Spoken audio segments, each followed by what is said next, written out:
नमस्कार। होकालुके की खबर होकालूरे मां कामाख्या अहम भूमि आही मोए आनंदितो। Thank you so much. मेरी मातृभाषा असमीज नहीं है। अगर मुझसे कोई गलती हो या हो गई हो तो माफ कर दीजिएगा। कोशिश कर रहा हूं मैं जितनी देर इस सभागार में बैठा कुछ समझने की, सीखने की कोशिश की है। शुक्रिया अदा करना चाहूंगा सबसे पहले ND24 के CMD किशोर साहब का। Thank you so much Kishore साहब। डायरेक्टर पल्लवी जी का thank you so much ma'am. Editor in chief Rajdeep फाइलंग बरुआ साहब का थैंक यू राजदीप। और सबसे अधिक तो हमारे गेस्ट ऑफ ऑनर ऋषिकेश दा, थैंक यू सो मच। आपसे एक बार फिर मुलाकात हुई और औपचारिक मंच पर अनौपचारिक बातचीत पर्दे के पीछे भी हुई। Thank you so much. बहुत से लोगों को मैं नहीं जानता हूं, पर मैं जानता हूं कि इस सभागार में, इस ऑडिटोरियम में बहुत से ऐसे चेहरे मौजूद हैं जिन्होंने इस प्रदेश को, इस राज्य को, इस जगह को बनाने में बहुत अहम रोल अदा किए हैं। उन सब का तहे दिल से हाथ जोड़ के अभिनंदन, नमस्कार, बहुत बहुत स्वागत करता हूं मैं अपनी तरफ से आप सबका। मेरी ये पहली असम यात्रा है। मैं गुवाहाटी में पहली बार पहुंचा हूं।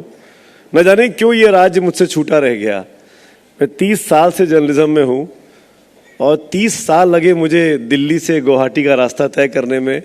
आज मुझे भी शर्म आ रही है इस बात को लेके, लेकिन देर आए दुरुस्त आए। ऐसे आए कि अब ये जाने का मन नहीं कर रहा है और अभी आए हुए कुछ ही घंटे हुए हैं। इतनी अच्छी मेज़बानी, इतनी अच्छी हॉस्पिटैलिटी, थैंक यू किशोर साहब। मुझे कहा गया कि मुझे की नोट एड्रेस देना है। मैंने पूछा टॉपिक क्या है? बोले जो आपको अच्छा लगे। Am I right? अब मुझे जो अच्छा लगेगा वो सबको अच्छा नहीं लगेगा, तो जो मुझे अच्छा लगेगा वो सबको क्यों अच्छा लगेगा। लेकिन मैं कोशिश करूंगा। हम सब आज के दौर में टीवी, डिजिटल प्लेटफॉर्म हम सब कंज्यूम करते हैं ना किसी तरीके से। और इस सभागार में बहुत से ऐसे यंग एस्पिरेंट बच्चे भी मुझे दिखाई दे रहे हैं जो आज नहीं तो कल शायद जर्नलिज्म की फील्ड में कुछ करना चाहते हैं। तो अपने जीवन के कुछ वाकये बताना चाहूँगा। अपने काम को करने में कठिनाइयाँ जो आई वो आपको बताना चाहूँगा। और एक बहुत ही कड़वी सच्चाई से वाकिफ कराना चाहूँगा जिसे शायद आप सब जानते होंगे पर कभी रियलाइज नहीं करते होंगे। और शुरुआत कड़वी गोली से ही करता हूँ। मीठी मीठी बातें तो सब करते हैं और काफ़ी देर से बहुत कुछ मीठा हो रहा है। ज़्यादा मीठा खाने से बदहज़मी भी हो जाती है। मैंने 1995 से 96 में मैंने मास कॉम का कोर्स किया दिल्ली में और 96 से लेके आज 2025 तक लगातार मैं काम कर रहा हूं without a single day break. करीब 30 साल हो गए हैं और इस 30 साल में 96 से लेके 2025 के बीच में जितनी घटनाएं घटी भारत में, भारत के आसपास, या ऐसी तमाम घटनाएं जिससे हम और आप बावफ्ता होते रहते हैं, हमारे आसपास होती रहती हैं, तो मुझे लगा कि मैंने लगभग सब कुछ कवर किया। अगर डायरेक्टली फिजिकली वहाँ जाके नहीं किया तो as a news caster, news presenter cover किया स्क्रीन पे आने की वजह से।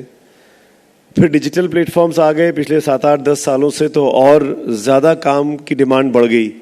पहले हम लोग दिन में एक स्टोरी करते थे, अब कहा जाता है कि दिन में वही स्टोरी को 3 बार करो। एक बार टीवी के लिए करो, एक बार डिजिटल के लिए करो, एक बार एक्सप्लेनर करो, एक बार पॉडकास्ट करो। मतलब वही काम को 3-3, 4-4 बार कराया जाता है। तनख्वाह नहीं बढ़ती है, तनख्वाह उतनी मिलती है जो पहले एक काम की मिलती थी, वही 4 काम की भी उतनी मिलती है। तो कड़वी बात ये माफ करिएगा, हम सब मगर मैं सबसे पूछूं, एक त्वरित सर्वे कराऊं मैं कि कितने लोग अभी भी रात को घड़ी देख के इंतजार करते हैं अपने फेवरेट टीवी न्यूज़ शो का, कि मैं 7 बजे का ये शो देखूंगा, 8 बजे का ये शो देखूंगा, 9 बजे का ये शो देखूंगा। और मैं असमीज चैनल की बात नहीं कर रहा हूं, मेरा पर्सपेक्टिव, मैं दिल्ली में बैठ के देखता हूं, मुझे नहीं पता यहाँ के दर्शक को क्या देखते हैं क्या नहीं देखते हैं। पर अगर मैं ये पूछूं आप में से सबसे, और आप खुद सोचिएगा मन में कि आप में से कितने लोग हैं जो आप इंतज़ार करते हैं कि मुझे 7 बजे का ये शो देखना है आज, या 8 बजे उसका शो देखना है, 9 बजे उसका शो देखना है, जो आज से 10 साल पहले होता था। अब नहीं होता ऐसा। वो अपॉइंटमेंट विंग जिसको हम बोलते थे कि इस पर्टिकुलर समय पे ये शो आता है, वो अब कोई किसी उसका मोहताज नहीं रहा, क्योंकि सबके पास स्मार्टफोन्स आ गए हैं। सब न्यूज़ शो की क्लिप्स आ जाती हैं, सबके यूट्यूब लिंक्स आ जाते हैं। तो मैं अभी क्यों देखूं, मैं रात को देख लूँगा, मैं कल सुबह उठ के देख लूँगा वॉक करते समय, मैं एक्सरसाइज करूँगा तो साथ में प्ले कर लूँगा। Why should I watch it now? Appointment wing खत्म कर दी डिजिटल प्लेटफॉर्म्स ने आने के बाद, एक्सेस बढ़ा दिया। पहले टीवी पे आप जब एक घर में एक टीवी था, उसको 5 आदमी 6 आदमी घर में जितने लोग थे सब बैठ के देखते थे। पर अब वही चीज 6 हाथ में फोन है, सबके अपने अपने मोबाइल फोन, और सब उस चीज को अपने अपने समय के अनुसार, अपने अपने पसंद के अनुसार देख रहे हैं। कोई फॉरवर्ड करके देख रहा है, कोई स्लोमो करके देख रहा है, कोई रिपीट करके देख रहा है, कोई सोच रहा है कि कल भी तो ऐसे ही शो देखा था मैंने कहीं पे, वो वहां जाके सर्च कर रहा है। डिजिटल आने का फायदा बहुत हुआ, पर मुझे ऐसा लगता है कि टीवी को नुकसान बहुत हो गया है। सबसे बड़ा नुकसान तो यह हुआ कि हम लोग मतलब हम जो न्यूज़ प्रेजेंटर्स हैं, मैं और राजदीप जैसे लोग जो समय पर टीवी खोल के देखने के लिए, हमने खुद ने टीवी ऐसे ही देखा है। मैं क्यों टीवी में आया, डॉक्टर प्रणय रॉय को देखता था एनडीटीवी पे वर्ल्ड दिस वीक करते हुए, तो मैंने कहा नहीं मुझे भी ऐसा कुछ करना है। तो मैं वहाँ से विनोद दुआ साहब को देखा कि उनके जैसा कुछ करना है। तो वो पागलपन यहाँ तक लेके चला आया। तब उनका बुलेटिन का समय होता था, टाइम होता था, इंतज़ार करते थे, खाना आना खा के तैयार होकर बैठ जाते थे, रात को 9 बजे देखना होता था। अब ऐसा नहीं है। तो हम जैसे टीवी के लोग जो समय के लिए बड़े पर्टिकुलर थे कि मेरा शो तो 9 बजे आना चाहिए, मेरा शो तो 8 बजे आना चाहिए, प्राइम टाइम पे आना चाहिए। तो अब कुछ भी प्राइम टाइम नहीं बचा है, अब हर चीज प्राइम टाइम हो चुकी है। आलम यह हो गया है कि लोगों ने अपने शो का नाम ही प्राइम टाइम रख लिया है। प्राइम टाइम किसको कहलाए, तो लोगों ने बुलेटिन का नाम ही प्राइम टाइम रख लिया, क्योंकि अब प्राइम टाइम कुछ बचा ही नहीं। अब 6 बजे भी प्राइम टाइम है, 7 बजे भी प्राइम टाइम है, 8 बजे भी प्राइम टाइम है, 9 बजे भी प्राइम टाइम है। आप दोपहर में देख रहे हैं, जब आपके पास समय तब प्राइम टाइम है। इस पूरी प्रक्रिया में हम ये भूल गए, हम दर्शक, व्यूअर, चाहे आप असमीज के हैं, चाहे हिंदी के हैं, चाहे इंग्लिश के हैं, जिस भी भाषा के हैं, हम ये भूल गए कि हमारे कुछ सामाजिक दायित्व भी हैं। हम टीवी क्यों देखते हैं, खासकर न्यूज़ चैनल क्यों देखते हैं? कोई चीज़ जानने के लिए, समझने के लिए, इंफॉर्मेशन लेने के लिए। अब पर क्योंकि न्यूज़ का डिजिटल के आने से इतना बड़ा भंडार आपके पास आ गया, इतना बड़ा न्यूज़ फ्लो आपके पास आ गया, इतनी सारी चॉइसेस आपके पास आ गई, इतना बम्बार्डमेंट आपके ऊपर होने लगा, इतना ज़्यादा फोर्स करके चीज़ें आपको दिखाई जाने लगी, परोसी जाने लगी, thanks to artificial intelligence, thanks to आप रियलाइज भी करते होंगे कई बार, अगर आप रील्स वगैरह देखते हैं, शॉर्ट्स वगैरह देखते हैं, तो अपने आप चलता है, आपको सर्च नहीं करना पड़ता है। आप एक कोई देख लें, उसके बाद अपने आप चलता रहेगा इंस्टाग्राम पे, एक के बाद एक, एक के बाद एक, एक के बाद एक, आपको पता ही नहीं आप क्या देख रहे हैं। और जिस पे भी आप 1 सेकंड के लिए रुक गए, उसने पढ़ लिया कि आपको इस तरह की चीज़ें पसंद है। वो जो तीसरी आंख बैठी हुई है, जो ऊपर वाला सब देख रहा है, जो मार्क जकरबर्ग भी हो सकता है, जो कहीं बैठ के आपको देख रहा है, आपको ऑब्जर्व कर रहा है कि आपको पसंद क्या है, आपने कहां पे आके, किस वीडियो पे आके कुछ सेकंड के लिए रुके आप, फिर वो वैसी चीजें आपको और दिखाता है। आप अगर हम सबके पास स्मार्टफोन है, आप 2 मिनट के लिए अपने फोन के आसपास खड़े होकर बात करिए कि चलो घूमने इस बार यूरोप चलते हैं। शर्तिया बोल रहा हूं मैं, गारंटीड आप यूरोप का नाम लेंगे, अगली बार आप जैसे ही कोई भी ट्रेवल साइट खोलेंगे, सबसे पहले यूरोप का टिकट आपको दिखाई देगा, क्योंकि आपका ये फोन आपको सुन रहा है 24 घंटे। इज लिसनिंग टू यू, ये सुन रहा है, ये आपको देख रहा है, इसका कैमरा, इसका माइक 24 घंटे आप पे नजर रखे हुए है। इसने हमको, मैंने कहा ना डिजिटल का फायदा बहुत हुआ, पर इस डिजिटल ने कब हमको अपना कैप्टिव कर लिया हमको पता ही नहीं चला। अब ये हमको वही चीजें दिखाता है जो हमने गलती से कभी ऐसे ही देख ली थी, मजे मजे में देख ली थी, उसको लगा कि ये इसको पसंद है, तो वही वही चीजें दिखाया जा रहा है आपको। अगर मैं एक दिन क्रिकेट मैच देख लूं, इसके ऊपर क्लिपिंग्स, तो मुझे सारे क्रिकेट मैच दिखाता रहेगा। एक दिन मैंने भजन सुन लिए तो भजन दिखाने लगेगा। इसको कंफ्यूज करना पड़ता है। अगर मैं इसको कंफ्यूज नहीं करूंगा तो ये मुझे वही चीज सर्व करता है जो इसको मुझे दिखानी है, जो बहुत खतरनाक चीज है। मुझे, अगर मैं डाइवर्स ओपिनियन नहीं जानूंगा, अगर मैं एक पर्टिकुलर थॉट प्रोसेस कोई पीछे भागता रहूंगा, तो किस बात का लोकतंत्र, किस बात की डाइवर्सिटी, किस बात का celebration of thoughts.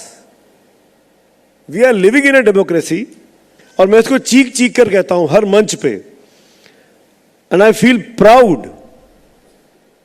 We should celebrate our differences. हम अपने मत भिन्नताओं को, अपने ओपिनियंस को हमको जश्न मनाना चाहिए, सेलिब्रेट करना चाहिए, उत्सव मनाना चाहिए कि मैं कह रहा हूं कि शाम है और आप कह रहे हैं कि नहीं रात हो गई है। आप भी ठीक है, मैं भी ठीक हूं। मैं दिल्ली के हिसाब से देख रहा हूं कि 6 बजे वहां शाम होती है, पर यहां तो ईस्ट में मैं आ चुका हूं, तो यहां तो रात हो जाती है। यहां पे आदमी 9 बजे सो जाता होगा, दिल्ली में 12 बजे सोता है। आई एम जस्ट सेइंग, हम दोनों लोग ठीक हैं। इस डिजिटल मीडिया ने आके हमारे थॉट प्रोसेस को आर्टिफिशियल इंटेलिजेंस की वजह से इतना कैप्टिव कर लिया, इतना कैप्टिव कर लिया कि हमको एहसास ही नहीं हुआ कि हम कहां, किस जगह फंसते जा रहे हैं, किस खतरनाक जगह जाते जा रहे हैं। एक और इंपॉर्टेंट चीज, ये मैं सबसे रिक्वेस्ट कर रहा हूं, ये आपके हाथ में है,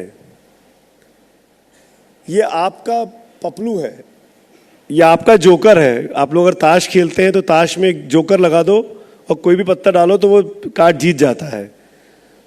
तो ये आप इसको आपको खेलना है। ये जिस दिन आपको खेलने लगेगा ना, वो दिन बड़ा खतरनाक आ जाएगा। इसके हिसाब से हमको नहीं चलना है। इसको अपना पिछलग्गू बनाओ, ना कि इसके पिछलग्गू बनो।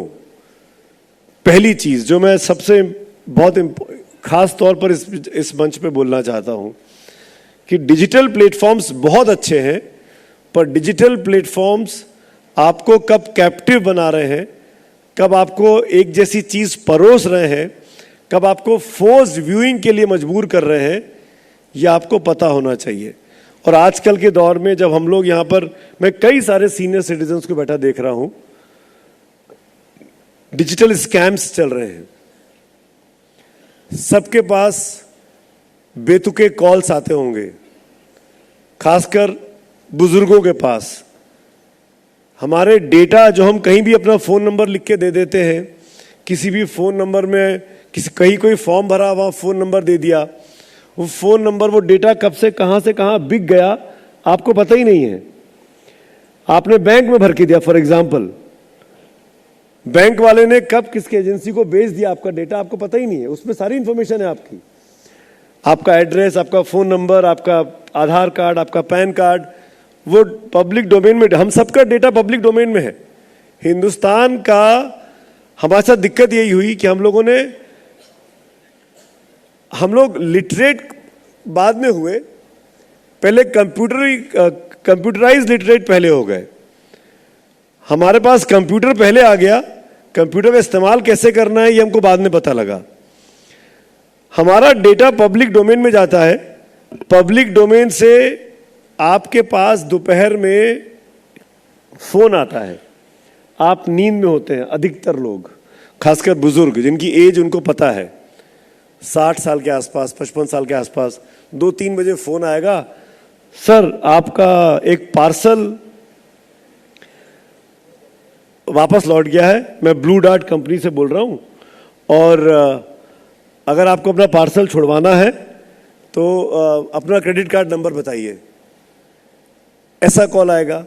या आपने फला जगह पे कार्ड स्वाइप किया था पेट्रोल भराते समय, वो चेक बाउंस हो गया अमाउंट, आपको उसका पेमेंट करना है, मैं फिर से आपका कार्ड नंबर बोल रहा हूं, आप पीछे का जो 3 लेटर CVV नंबर होता है वो आप मुझे बता दीजिए। या आपने कभी गलती से कोई ऐसी वेबसाइट खोल ली जो नहीं देखनी चाहिए, गलती से खुल गई, वो डेटा वहां चला गया, वो आपको ब्लैकमेल कर रहा है, क्या आपने गलती से वो साइट खोली थी, मेरे पास रिकॉर्ड्स हैं, मैं आपकी फैमिली के साथ शेयर कर दूंगा। ऐसे धांधलियां खूब हो रही हैं, खासकर बुजुर्गों के साथ, पढ़े लिखे समझदार लोगों के साथ। बहुत अलर्ट रहने की जरूरत है। मैं इसीलिए कह रहा हूं कि ये जो चीज जितनी फायदेमंद है उतनी खतरनाक भी है। इससे बहुत सचेत संभल कर रही है। जब ये नहीं था, आज से 40 साल पहले, 30 साल पहले, 90s में, 80s में वो वाले फोन हुआ करते थे, लैंडलाइन वाले, ट्र ट्र ट्र 9, 8, 7 ऐसे मिलाना पड़ता था नंबर, रिंग घुमा के। तब भी तो हम लोग जी रहे थे। एक मोहल्ले में एक के घर में फोन होता था, बुला के लाते थे पड़ोसी को, अंकल आपका फोन आने वाला है, 10 मिनट के बाद कलकत्ता से आइए, बैठिए हमारे घर में आके। तब भी तो हम लोग सोशली जी रहे थे कि नहीं जी रहे थे? आज भी वो अभी भी क्यों नहीं हो सकता है? तो इस चीज ने हमको इतना मोहताज अपना बना लिया है कि हमको पता ही नहीं चल रहा है कि हम क्या कर रहे हैं, किसके हाथों में हम खेल रहे हैं। और बड़े बड़े नेटवर्क, बड़े बड़े जालसाज हिंदुस्तान के बाहर बैठे हुए हमारा मिसयूज कर रहे हैं। तो प्लीज इस चीज को बहुत सोच समझ के इस्तेमाल किया करिए। पहली चीज तो ये। दूसरी चीज, टीवी की दुनिया से मैं आता हूं, और जो बात मैं शुरू में कर रहा था कि टीवी में लोग बाग, अब अपॉइंटमेंट व्यूइंग नहीं बची, डिजिटल का जमाना आ गया है। उसकी बहुत बड़ी एक और वजह यह भी है, आज की डेट में हम सब, अगर मैं कहूं कि कितने लोग न्यूज चैनल का देखते हैं, तो ज्यादातर लोगों के पास शिकायतें होंगी। खासकर मुझे नहीं पता आसाम के बारे में, हिंदी और इंग्लिश के बारे में बोल सकता हूं मैं, कि बहुत ज्यादा शोर शराबा हो गया है, चीख चिल्लाहट हो गई है, लड़ते झगड़ते रहते हैं। एक टॉपिक लेते हैं, 8 आदमी 10 आदमी बैठे हुए हैं, आपस में लड़ रहे हैं, आपस में बहस कर रहे हैं। एम आई राइट? ये शिकायत सबकी होगी ना? ऐसा यहां भी होता है? यहां तो नहीं होता होगा ना? होता है? ईमानदार है भाई।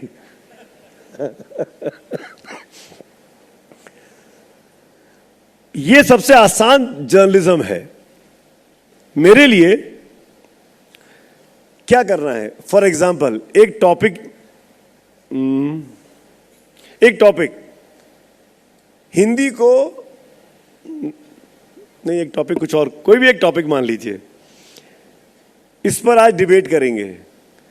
तो क्या करना है? एक कोई कंट्रोवर्शियल स्टेटमेंट उठाया किसी मिनिस्टर का, किसी पॉलिटिशियन का, किसी पॉलिटिकल पार्टी का, उसके फेवर के, उसके अगेंस्ट के लोग बिठाए, 4 आदमी, 4 इस तरफ के 4 इस तरफ के, बीच में एंकर बैठ गया और बोलो, अब तुम जवाब दो, अब आप बोलिए, आपको ऐसा कहा, उसने ये कहा, अब आप जवाब दीजिए, अब आप जवाब दीजिए, अरे आप तो बोल भी नहीं पा रहे हैं, अरे आप चुप कैसे रह गए? एंकर सिर्फ लड़वा रहा है। वो हिंदी फिल्मों में पुराने ज़माने में, मैं यूपी से आता हूँ, वहाँ मुर्गा लड़ाने की कंपटीशन होता था। पता नहीं यहाँ होता है कि नहीं होता है। हम लोग मुर्गा लड़ाते, कॉक फाइट जिसको कहते हैं, हम लोग ये करते हैं। ये सबसे आसान जर्नलिज्म है। इसमें एक रत्ती का खर्चा नहीं है मेरा।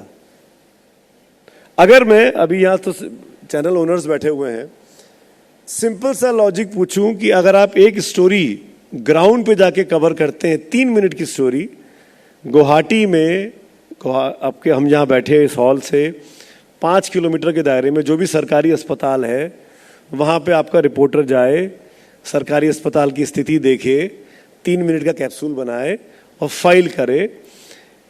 रिपोर्टर जाएगा, साथ में कैमरामैन जाएगा, गाड़ी लगेगी, 4 आदमी से घूमेगा, बात करेगा, शूट करके लाएगा। 3 मिनट की स्टोरी को शूट करेगा कम से कम आधे घंटे, 35-40 मिनट, आके एडिट करेगा, उसको 3 मिनट का कैप्सूल बनाएगा। एडिटर का रोल भी आ गया उसके अंदर। तो 3-4 लोगों का उसमें काम लगता है। फिर जाके कैप्सूल तैयार होता है जो आपको शाम को 6 बजे, 7 बजे, 8 बजे देखने को मिलता है। मेहनत लगी उसमें। और सिर्फ गुवाहाटी की बात कर रहा हूँ मैं ये बात ही नहीं कर रहा हूँ कि वो तेजपुर चला जाए या अपर आसाम चला जाए या मणिपुर चला जाए, मेघालय चला जाए, मैं उधर की बात ही नहीं कर रहा हूँ। उसमें एफर्ट लगता है, पैसे लगते हैं, टाइम लगता है। अगर मैं कॉक फाइट करा दूं, मुझे कोई खर्चा नहीं है। 4 आदमी को बुलाना है, और अब तो बुलाना भी नहीं है, उनको मैं जूम लिंक भेज देता हूं कि सर ये जूम लिंक से कनेक्ट हो जाइए।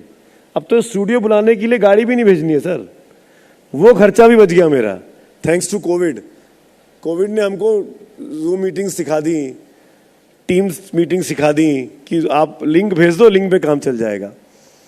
तो सबसे आसान जर्नलिज्म का तरीका है डिबेट शोज। उसमें एक रत्ती खर्चा नहीं है, मुफ्त का इंटरटेनमेंट है। आपको कुछ पाना नहीं है, आपका मनोरंजन पूरा होना है। 1 घंटे तक आप भी मजेदार हैं, आपको भी मजा आ रहा है, हा ही चल रहा है।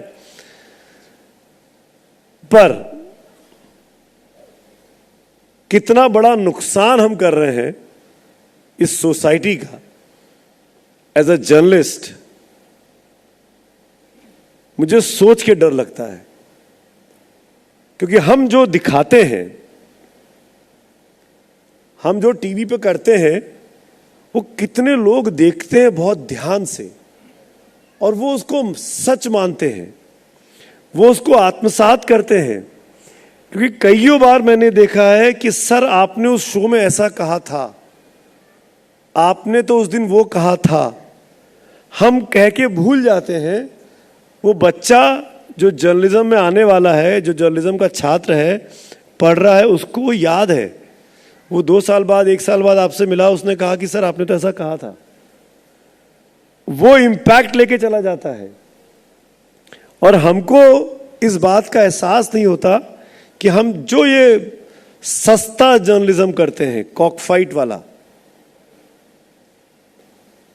ये सोसाइटी को डैमेज कर रहा है, हमारी कम्युनल हार्मनी को डिस्टर्ब कर रहा है। अब बहुत अच्छी बात की अभी राजदीप भाई ने, असम मतलब सब साथ साथ, हम आप इतने सारे ट्राइब्स यहाँ पे हैं, इतने सारे लोग यहाँ पे हैं, सब साथ मिलके रहते हैं, सब साथ मिलके चलते हैं। यही तो हिंदुस्तान है। हम क्यों एक साथ हैं भाई? हमने यहां जन्म लिया इस भारत माता की गोद में, ये हमारी किस्मत थी। पर जन्म लेने के बाद अगले 50 साल, 60 साल, 70 साल, 80 साल, 90 साल अगर मैं यहां रह रहा हूं तो वो मेरी चॉइस है, मैं अपनी पसंदगी से यहां रह रहा हूं। अगर मुझे इसमें दिक्कत होती कि कोई हिंदू है, कोई मुसलमान है, कोई सिख है, ईसाई है, तो मुझे चले जाना चाहिए था यहां से छोड़ छाड़ के, कहीं चला जाता, श्रीलंका चला जाता, भूटान चला जाता, अमेरिका यूरोप नहीं जा पाता तो कहीं किसी और मुल्क में जाकर रह जाता। पर क्योंकि इस डाइवर्सिटी को, इस अनेकता में एकता को हम इंजॉय करते हैं, हम चेरिश करते हैं, तो क्यों ना हम सब मिलजुल के एक साथ एक तरीके से रहें। फिर इस कम्युनल हार्मनी को डिस्टर्ब करने वाले जो शोज हैं, मैं बड़े सोच समझकर इस मंच से बहुत ही जिम्मेदारी पूर्वक तरीके से कह रहा हूं, इस तरह के शोज को दर्शक क्यों मिलते हैं? ऐसे कौन लोग हैं जो कॉक फाइट के शोज को देखकर देश की एकता अखंडता को पर जो विपरीत असर डालते हैं, उसको कौन देख रहा है, क्यों देख रहा है, क्यों पसंद कर रहा है? मैंने डिबेट शोज करने बंद कर दिए हैं। 2019 चुनाव के पहले मैंने तय किया मैं नहीं करूंगा। उसकी बहुत पर्सनल वजह थी। मेरे बेटे हैं 2। मेरा छोटा बेटा स्कूल से लौटा और उसके एक दोस्त ने, क्लासमेट ने, तब वो क्लास 7th में पढ़ता था, उसने मेरे बेटे को कहा कि कल तेरे पापा ने डिबेट शो में ऐसा कहा था। मेरा बेटा आया, उसने मुझे कहा, पापा इज इट राइट, आपने ऐसा कुछ कहा था?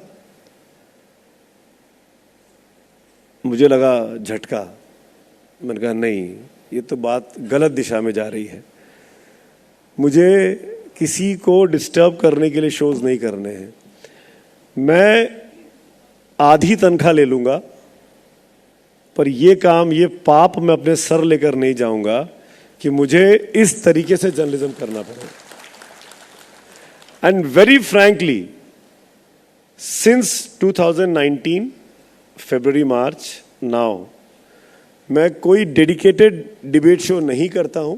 कभी कोई इवेंट आ गया, घटना घट गई, कुछ हो गया तो अलग बात है, पर कोई डेडिकेटेड डिबेट शो मैं नहीं करता हूं। उसके पहले मैंने किए, बिल्कुल किए, बट मुझे भी वो झकझोरना पड़ा। मेरे बेटे के द्वारा वो सवाल पूछा गया कि आपने ऐसा कहा था क्या?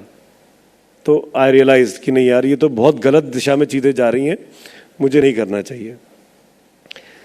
एक और इंपॉर्टेंट चीज जो मैं चाहूंगा आप सब रियलाइज करें, फिर मैं उसके बाद अपनी बात को खत्म करूंगा। मैं जानता हूं हम लोग लेट हो गए ऑलरेडी। हम जितने न्यूज चैनल के लोग हैं, हमारा रेवेन्यू मॉडल आपको पता है क्या है? हम कहां से कमाते हैं? मैक्सिमम न्यूज चैनल जो है वो free to air news channel है। मतलब आपको 5 पैसे खर्च नहीं करने हैं। अगर आपके घर में सैटेलाइट लगा हुआ है, डीटीएच लगा हुआ है और आप चैनल सर्व करेंगे तो आपको कोई ना कोई न्यूज चैनल मिल जाएगा। अब फ्री में आ जाता है, बस आप चैनल दबो, चैनल आ जाता है। ऐसे ही होता है ना। पर अगर आप ओटीटी पे जाते हैं, नेटफ्लिक्स की मेंबरशिप लेंगे, जियो स्टार की लेंगे क्रिकेट मैच देखने के लिए, प्राइम की लेंगे, तो आपको पैसे देने पड़ते हैं। कहीं 199 रुपए, कहीं 99 रुपए, कहीं 399 रुपए, कहीं सालाना पैकेज 4 स्क्रीन का 799 रुपए प्राइस देते हैं ना आप। तो आपको नेटफ्लिक्स पे बढ़िया कंटेंट देखने को मिलता है, इंटरनेशनल क्वालिटी की फिल्में देखने को मिलती हैं। न्यूज चैनल जो सबसे अधिक इंपॉर्टेंट है, जो सबसे अधिक इंपैक्ट डालता है आपके दिलो दिमाग पे, क्योंकि वो डेली न्यूज आपके सामने प्रोसेस करके दे रहा है, वो आप फ्री में देख रहे हैं। और मैं कहूं कि नहीं, आपको रोज 1 रुपया देना पड़ेगा। कितने लोग तैयार होंगे? अगर आपको एक चैनल देखना है, मेरा चैनल देखना है, 1 रुपया रोज देना है आपको। Are you ready? That's the problem. हमारे देश में 50 रुपए का अखबार, 50 रुपए की कॉस्ट आती है एक अखबार की, टाइम्स ऑफ इंडिया की, 40 से 50 रुपए, जो वीकेंड एडिशंस होते हैं जिसमें 32 से अधिक पेजेस होते हैं। 40 से 50 रुपए कॉस्ट आती है। पेपर कितने का आता है? 5 रुपए का।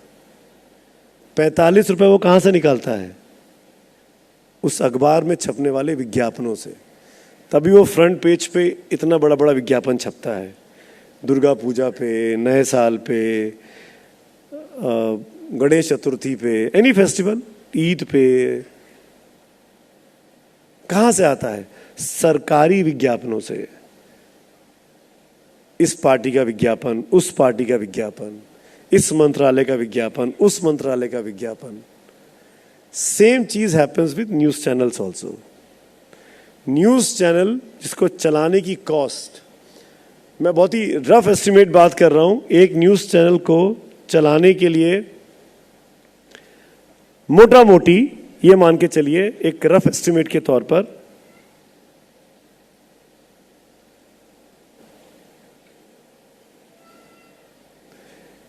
1 करोड़ रुपए की जरूरत है, मान लीजिए रनिंग कॉस्ट। और मैं एस्टेब्लिशमेंट की बात ही नहीं कर रहा हूं, जो एस्टेब्लिश हो गया उसके बाद उस 1 करोड़ रुपए के लिए वो कहां से आ रहे हैं? उस चैनल में जो ब्रेक्स में विज्ञापन चलते हैं, अगर आप देखते होंगे वो विज्ञापन कहां से आ रहे हैं? मैक्सिमम एड्स जो आते हैं वो किसी ना किसी सरकार के, डिपार्टमेंट के, पॉलिटिकल पार्टी के, उससे जुड़े हुए आते हैं। तो जब न्यूज चैनल्स पे, free to air news channel पे 200, 250, 300 आदमी की टीम काम करेगी, उनको तनख्वाहें देनी है। 300 आदमी के में से 200 के तो फैमिलीज होंगी, इनके 2 बच्चे 3 बच्चे होंगे। मिनिमम तनख्वाहें 50,000 से लेके मैक्सिमम जो ब्रैकेट होता है वो 40-50 हज़ार से लेके 1.5 लाख के बीच का होता है, बल्क जो सैलरी का मैं बात कर रहा हूं। ये तनख्वाहें निकालनी है कहां से आएंगी? उसी विज्ञापनों से आती हैं। विज्ञापन कहां से आता है? सरकार के एडवर्टीजमेंट से आता है। 50 to 60% रेवेन्यू जो आता है वो सरकारी न्यूज़पेपर, सरकारी विज्ञापनों से आता है। तो जब सरकार के, क्योंकि सरकार के पास ही पैसा होता है, इसमें बुरा मानने की बात नहीं है। पहले सरकारें पैसा देती थी, मनमानी नहीं करती थी। उनको, सरकार को ही पता था कि इससे रेवेन्यू जनरेशन, इससे एम्प्लॉयमेंट जनरेशन हो रहा है, 200-300 लोग काम कर रहे हैं, ये इकोनॉमी के लिए अच्छा है, इसको करना चाहिए। अब सरकारें क्या करती हैं कि मैं तुमको इतना रुपए का विज्ञापन दे रहा हूं, तो अब सिर्फ तुम मेरी खबरें दिखाओ। अब ये कंडीशन लगने लगी है। फिर आप क्या करते हैं? अच्छा, एक्स सरकार ने विज्ञापन दिया है तो आप वाई सरकार के पास भी जाते हैं ताकि उसको भी आप इस जगह दे सकें। तो अब आप एक्स और वाई, 2 अपोजिशन पार्टी की सरकारें हैं, 2 अलग अलग स्टेट में, उन दोनों का विज्ञापन लेके आप दिखा रहे हैं। तो वो कहता है एक्स, क्या रो वाई का विज्ञापन मेरे साथ मत दिखाया करो, वाई वाला कहता है उसके साथ मेरा मत दिखाया करो। मतलब इस हद तक डिमांडिंग हो गए हैं, डिमांड्स हो गई हैं, आर्म ट्विस्टिंग होती है, एंड दैट्स अ फैक्ट। और हम सब इस चीज को झेलते हैं। इसीलिए मैं कह रहा हूं कि 5 साल ND24 ने जो सफलतापूर्वक कामयाबी से पूरे किए, तो जोरदार तालियां बजाइए कि इस काजल की कोठरी में रहकर भी अगर कोई कालिक से बचा रहे तो वाकई में कोई अच्छा काम कर रहा होगा। ये बहुत जरूरी है हम सबके लिए इस बात का एहसास करना। हम सब बड़ी आसानी से पत्रकारों को पेंट कर देते हैं, गोदी मीडिया, ढिमकाना मीडिया, लुटियन मीडिया, ये कर दिया, वो कर दिया। मैं शर्तिया बोल रहा हूं, आप सब जो सीनियर सिटीजन्स हैं, आपने अपने बच्चों को नहीं सिखाया होगा कि आगे जाके करप्ट बन जाना। जो बच्चे पीछे बैठे हुए हैं, उनके माँ बाप ने उनको नहीं सिखाया होगा कि आगे जाके गलत काम करना। कोई किसी को नहीं सिखाता है कि तुमको आगे जाके करप्शन करना है। कोई किसी को नहीं कहता है कि आगे जाके गलत काम करना है।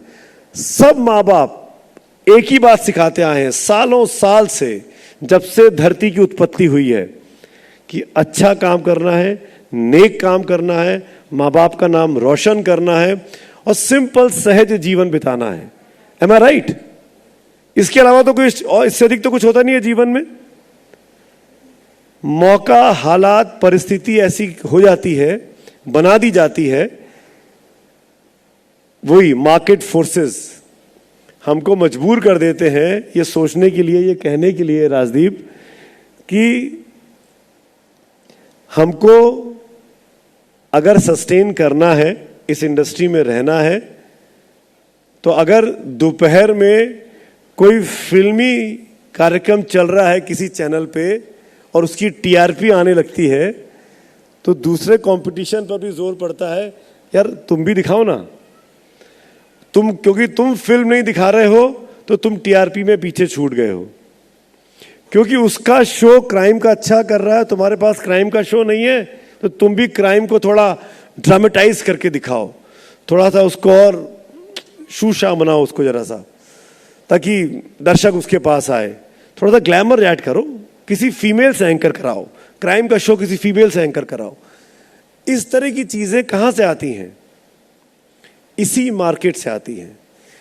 ये मार्केट में कौन लोग हैं? हमारे आपके भाई बहन ही बैठे हुए हैं, हमारे आपके साथ के लोग हैं जो मार्केट से ऐड लेके आते हैं, फिर वो आपको ज्ञान देते हैं एडिटोरियल मीटिंग में आके, मार्केटिंग के लोग, कि सर उस चैनल ने तो वैसा कर दिया, क्या हम वैसा नहीं कर सकते हैं? उनका रिपोर्टर तो चीखते हुए, चिल्लाते हुए, दौड़ते हुए एंकरिंग करता है, हम वैसा नहीं कर सकते हैं क्या? अगर चीखना, चिल्लाना और दौड़ना, कूदना, फांदना ही एंकरिंग होती तो कर लो फिर सब लोग, किसने मना किया? इस दुनिया में धैर्य का, धीरज का कोई मुकाबला नहीं है। जल्दबाजी में कोई भी चैनल, कोई भी अखबार, कोई भी डिजिटल प्लेटफॉर्म कितना भी बड़ा लीप मारने की कोशिश करे, पर जो तेज चलता है वही औंधे मुंह गिरता है, जो संभल के चलता है वही कछुआ रेस जीतता है। तो कछुआ बनने में नुकसान नहीं है, आपको लंबी रेस का घोड़ा बनना है तो संभल के चलना होगा, समझदारी से चलना होगा, और वो मुकाम हासिल कर लेने में किसी को दिक्कत नहीं होगी। जाते जाते एक बात और कहूंगा और फिर इस अपनी बातचीत को खत्म करूंगा। आई होप कि मैंने ज्यादा वक्त नहीं लिया।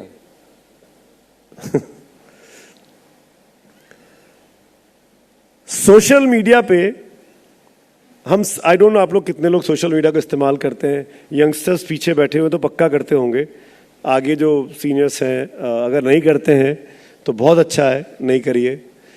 हाथ जोड़ के रिक्वेस्ट करता हूं कि आप जोड़ने की कोशिश भी मत करिएगा, क्योंकि वो सोशल कम रह गया और अनसोशल ज्यादा हो गया है। लेकिन मैं दो बातें कहूंगा और उसके बाद अपनी बात को खत्म करूंगा, और दोनों बहुत थॉट प्रोवोकिंग चीजें हैं। आप लोग सरकार में बैठे हैं सर, और मैं आपसे, आपके जरिए रिक्वेस्ट करना चाहता हूं गोस्वामी जी, इसको ऊपर तक लेके जाइए। आप जहां भी लेके जा सकते हैं वहां लेके जाइए, इसको लेके जाइए आप। सोशल मीडिया अकाउंट, चाहे वो ट्विटर का हो, चाहे वो फेसबुक का हो, चाहे वो इंस्टा का हो, चाहे वो स्नैपचैट का हो, जो भी हो, वो उसी व्यक्ति का खुल सकता है जो अपना आधार कार्ड, पैन कार्ड सबमिट करेगा। कंपल्सरी कर दीजिए, ये ट्रोलिंग खत्म हो जाएगी। कंपल्सरी कर दीजिए, आधार कार्ड, पैन कार्ड के जरिए ही आपके सोशल मीडिया अकाउंट्स खुलेंगे। जैसे इंस्टाग्राम पे वेरिफिकेशन के लिए, ट्विटर ने वेरिफिकेशन के लिए अब मांगना शुरू किया है। अब एलन मस्क हमारा आधार कार्ड नंबर लेके अपने इस देश में जा रहा है, पर हमारे देश में ऐसी कोई तैयारी नहीं है। जितनी भी ट्रोलिंग सोशल मीडिया पे होती है, उसकी बहुत बड़ी वजह यह है कि आप अपना नाम छुपा सकते हैं। नाम है सुमित अवस्थी, फोटो लगा रखी है अमिताभ बच्चन की, गाली दे रहे हैं नरेंद्र मोदी को, राहुल गांधी को। Am I right? आपकी जो आपके आधार पे फोटो है, जो आपकी पैन पे फोटो है, वही फोटो आपके सोशल मीडिया अकाउंट पे होगी, ताकि दुनिया को पता रहे कि सुमित अवस्थी की आलोचना XYZ ने की है। हाँ ठीक है, मैं आलोचना सुनने को तैयार हूं, पर आप अपनी आइडेंटिटी तो रिवील करिए मुझे। आप हैं कौन? आप कौन है भाई? आप बहुत बड़े व्यक्ति होंगे, हर हिंदुस्तानी का मैं सलाम करता हूं, 140-150 करोड़ जनता का। और क्योंकि मैं जब सबसे सवाल पूछता हूं तो लोग बाग पलट के मुझसे सवाल पूछ सकते हैं, मैं इसके लिए भी तैयार हूं। पर आप अपनी सही पहचान तो बताइए कि मैं किस एनोनिमस व्यक्ति से बात कर रहा हूं। पहली बात तो ये, इस चीज को हमको मूवमेंट बनाना चाहिए, कोशिश करनी चाहिए कि जितने भी सोशल मीडिया अकाउंट्स खुले या जिनके पास है, वो अपना ऑफिशियल डॉक्यूमेंटेशन जो उनके पास है वो सबमिट करें, और वही फोटो जो उनकी वहां लगी है वही फोटो उनके अकाउंट पे होनी चाहिए, पहली चीज। और दूसरी चीज, मुझे नहीं पता भविष्य में क्या होगा, पहले मैं डिस्क्लेमर बोल दे रहा हूं राइडर के साथ, लेकिन हम पत्रकारों के लिए एक नियम होना चाहिए। जैसे डॉक्टर लोग शपथ लेते हैं, वकील शपथ लेते हैं प्रोफेशन में आने के टाइम पे, ऐसे हम पत्रकारों को लिखित में एक एफिडेविट पे साइन करके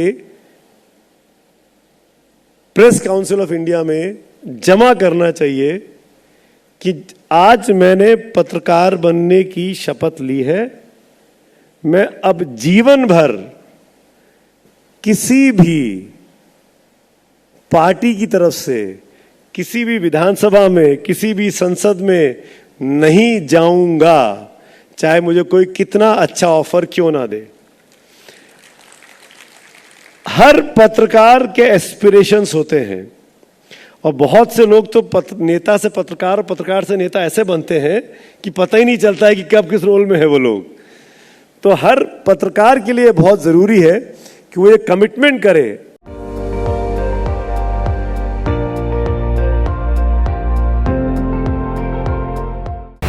আপুনি চাই আছে ND24 সৰ্বশ্ৰেষ্ঠ নহয় সৰ্বোত্তমৰ দৌৰ।